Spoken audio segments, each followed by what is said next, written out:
भारत का वो आखिरी छोर जहाँ ज़मीन ख़त्म होती है और 3 महासागरों का मिलन होता है, जहाँ हर लहर एक कहानी सुनाती है और हर सुबह एक नया आशीर्वाद लेकर आती है।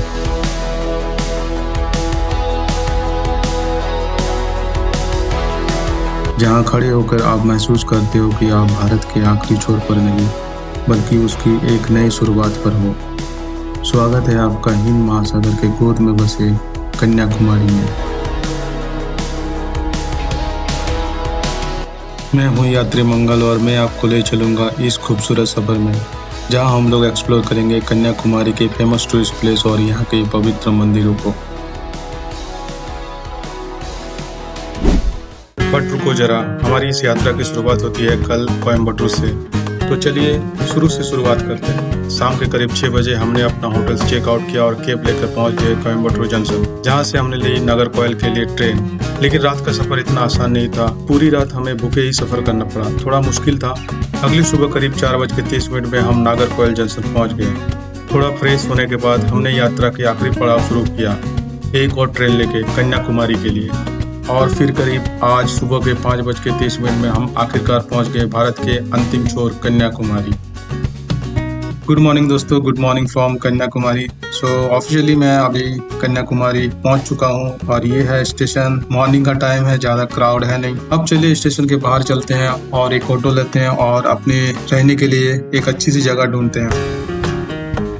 हमने पहले होटल बुक नहीं किया था क्योंकि ज़्यादातर होटल का चेकिंग टाइम दोपहर के 12 बजे दिख रहा था और हमें पहुंचना था सुबह सुबह। तो इसीलिए हमने सोचा कि मौके में ही होटल सर्च करना बेटर होगा।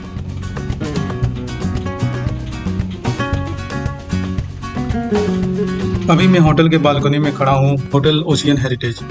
यहाँ से कन्याकुमारी सिटी का शानदार व्यू आ रही है। चारों तरफ आपको होटल ही होटल नजर आएंगी। सिर्फ 1-2 होटल देखने के बाद ही हमें एक अच्छा ऑप्शन मिला और हमने चेकिंग कर लिया hotel ocean heritage.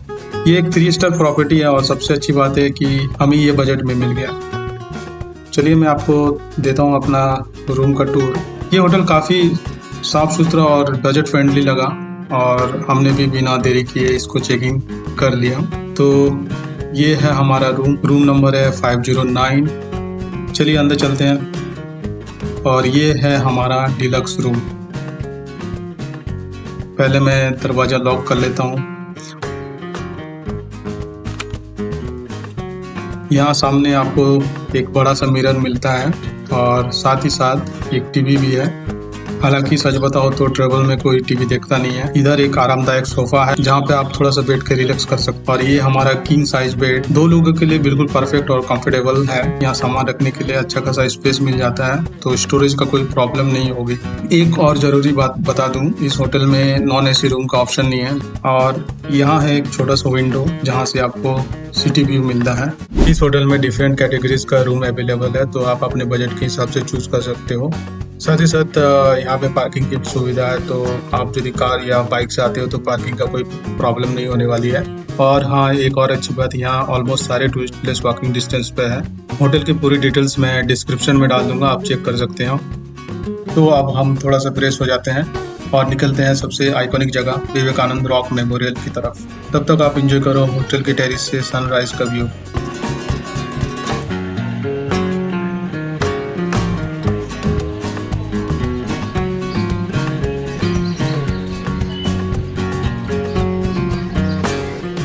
Vivekananda rock memorial देखने के लिए हम फेरी पॉइंट में पहुंच चुके हैं और आप जैसे देख सकते हो यहाँ काफी भीड़ है। लेकिन एक खास बात, स्पेशल टिकट की लाइन में कोई भी भीड़ नहीं है। यहाँ पे 2 तरह का टिकट मिलती है, एक नॉर्मल टिकट जिसकी प्राइस है 100 रुपीज और दूसरा है स्पेशल टिकट जिसका प्राइस है 300। स्पेशल टिकट लेने का फायदा यही है कि आप ज्यादा इंतजार आपको नहीं करना पड़ता है और आप अपनी यात्रा को जल्दी और आराम से शुरू कर सकते हो। तो हमने भी सोचा समय बचाना जरूरी है और ले लिया 300 वाला स्पेशल टिकट। अब बिना देरी किए चलिए आगे बढ़ते हैं उस खास जगह की ओर जहां हर कदम एक नई कहानी हमारा इंतजार कर रही है।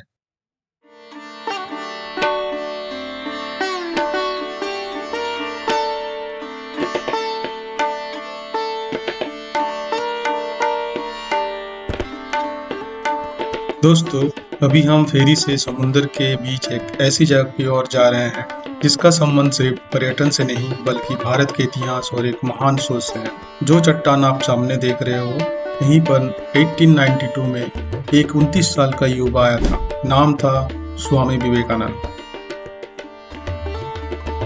इतिहास कहता है कि विवेकानंद जी तैर कर इस चट्टान तक पहुंचे थे। सोचिए, आज हम लाइफ जैकेट और नाव के सहारे आ रहे हैं और उस समय वे बिना किसी सहारे तेज लहरों को पार करते हुए यहाँ तक पहुंचे। यह सफर सिर्फ शारीरिक नहीं था, एक आंतरिक यात्रा भी थी। बस कुछ ही मिनटों में हम उस चट्टान पर होंगे। चलिए देखते हैं आखिर कैसा लगता है उस जगह पर खड़े होकर, जहाँ से एक सोच ने पूरी दुनिया को प्रेरित किया। फेरी से उतरते ही हमने एंट्री टिकट ले लिया। अब चलिए आगे बढ़ते हैं। इस स्मारक के दो मुख्य हिस्से हैं, विवेकानंद मंडपम और श्रीपाद मंडपम।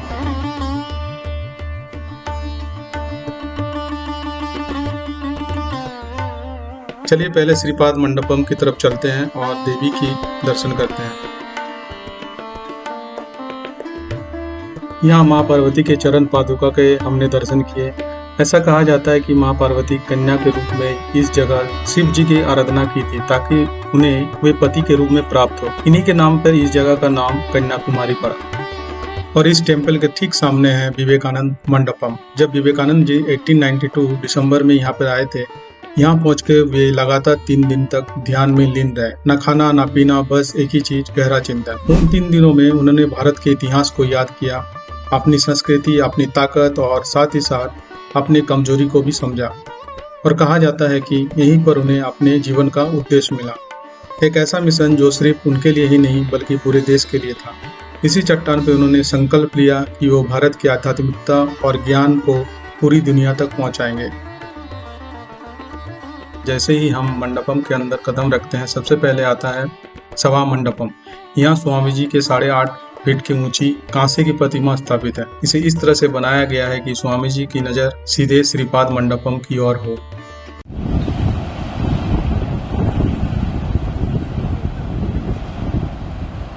ये जो आप सामने मैसिव स्टैचू देख रहे हो, ये है महान तमिल संत और फिलोसोफर तिरुवल्लुवर का प्रतिमा। कन्याकुमारी के इस पवित्र संगम पर खड़ी यह मूर्ति सिर्फ एक कला का नमूना नहीं बल्कि डीप विजडम और फिलोसफी का एक पावरफुल सिंबल है। इसकी टोटल हाइट है 133 फीट और ये कोई रैंडम नंबर नहीं है। ये रिप्रेजेंट करता है उनके लेजेंडरी ग्रंथ तिरुकुल्लर के 133 चैप्टर को। स्ट्रक्चर को बनाने में लगभग 7000 टन पत्थर का यूज हुआ था और इस डिजाइन को किया था फेमस मूर्तिकार वी गणपति सतपति ने। और रिसेंटली तमिलनाडु सरकार ने इसे नया नाम दिया है स्टैच्यू ऑफ विजडम। तो आप अगर कन्याकुमारी आ रहे हो तो विवेकानंद रॉक मेमोरियल के साथ साथ इस आइकॉनिक स्टैच्यू के दर्शन करना बिल्कुल ना भूलें। चलिए अब करीब से इसे एक्सप्लोर करते हैं। ये है न्यूली बिल्ड ग्लास ब्रिज। समुद्र के ऊपर ये ब्रिज एकदम नेक्स्ट लेवल का एक्सपीरियंस देने वाला है। नीचे लहरों की आवाज और ऊपर से ट्रांसपेरेंट ग्लास। अगर आप कन्याकुमारी आ रहे हो तो ये स्पॉट आप बिल्कुल मस्ट विजिट बन चुका है।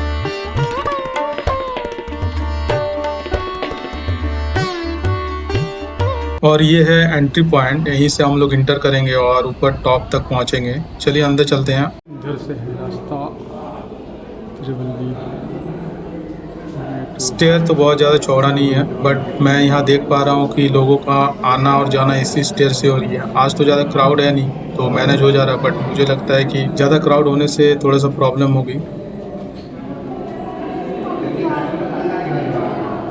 और ये है टॉप से व्यू, आप देखो कितना ज़्यादा सुंदर लग रहा है।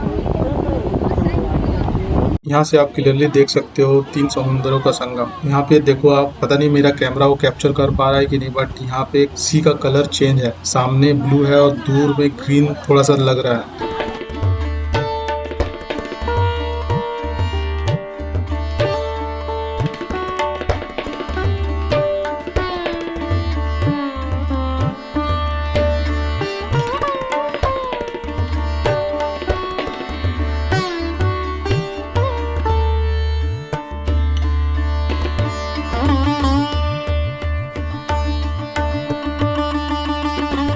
चलिए अब यहाँ से निकलने का टाइम हो गया है। ये रही वापस जाने की लाइन। अभी ज्यादा बड़ी नहीं लग रही है, सो होप है कि जल्दी ही एग्जिट मिल जाएगा। एक इम्पोर्टेंट बात बता दूं, जो हमने 300 का फेरी टिकट लिया था वो बेसिकली सिर्फ आने का टाइम सेव करता है। रिटर्न के लिए सबको इसी कॉमन लाइन में ही लगना पड़ता है। हम लोग सुबह अराउंड 10 बजे फेरी से आए थे और अभी टाइम हो रहा है 12:30। मतलब मोर देन 2 आवर्स यहाँ एक्सप्लोर करने प्लस वेटिंग में निकल गया। वो भी वीकडे पर। सो आप समझ सकते हो कि वीकेंड पर क्राउड कितना ज़्यादा हो सकता है और फेरी का वेटिंग टाइम भी बढ़ जाता होगा। अगर आप यहाँ आ रहे हो तो ट्राई करो वीकडेज में मॉर्निंग या इवनिंग टाइम को आने का, थोड़ा कम रश मिलेगा और व्यू भी अच्छी रहेगी।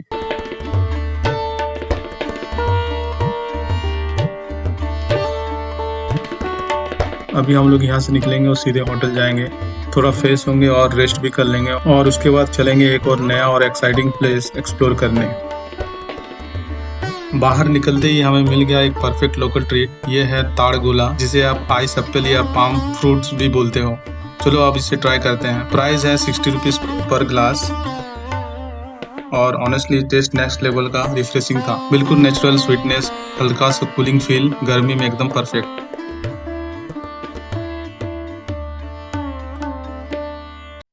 लगता है हम थोड़ा रॉन्ग डायरेक्शन में आ गए हैं। ये जो सामने दिख रहा है ये है गांधी मंडपम और सी वर्क एक्चुअली दूसरा साइड पर है। बट ऑनेस्टली इवनिंग में यहाँ का भी व्यू काफ़ी पीसफुल और काम लग रहा है। चलो अब मार्केट साइड से चलते हैं, थोड़ा एक्सप्लोर भी हो जाएगा। वैसे एक अच्छी बात यह है कि कन्याकुमारी में मोस्ट प्लेसेस वॉकिंग डिस्टेंस पर ही है, तो घूमने में कोई टेंशन नहीं है। लो जी, फाइनली हम लोग आ गए हैं सी वॉक पर। सुबह होटल के टेरिस से जब मैं इस जगह को देखा था ना, तभी डिसाइड कर लिया था शाम को जरूर यहाँ आएंगे। और अब देख लो, हम यहीं पर हैं समुद्र के बिल्कुल पास। चलो आगे तक चलते हैं और फुल सी व्यू को एंजॉय करते हैं। बस एक बात, यहाँ काफी बड़े बड़े रॉक्स हैं तो थोड़ा केयरफुली चलना पड़ रहा है। यहाँ हवा काफी तेज चल रही है और ऊपर से बादल भी घने हो गए हैं। लगता है कभी भी बारिश स्टार्ट हो सकती है। ये सी वर्क्स अप्रोक्स 800 मीटर लंबा है और जितना आगे बढ़ते जाओ व्यू उतना ही नेक्स्ट लेवल का होता जा रहा है। और फाइनली हम लोग पहुंच गए हैं कन्याकुमारी टाउन के लास्ट पॉइंट पर। यहाँ से आगे सिर्फ समुंदर ही समुंदर है। बस इसी ब्यूटीफुल मोमेंट के साथ डे 1 का एंड करते हैं। आज का दिन काफ़ी अमेजिंग रहा। Ferry ride, glass bridge, local drinks और यहाँ के पीसफुल सी वॉक, सब एकदम परफेक्ट। कल का दिन भी काफ़ी एक्साइटिंग होने वाला है। तो अगर आपको ये जर्नी पसंद आ रही है तो वीडियो को ज़रूर लाइक करना और चैनल को सब्सक्राइब करना मत भूलना। मिलते हैं डे 2 में एक नए सफ़र के साथ। तब तक के लिए गुड नाइट फ्रॉम कन्याकुमारी।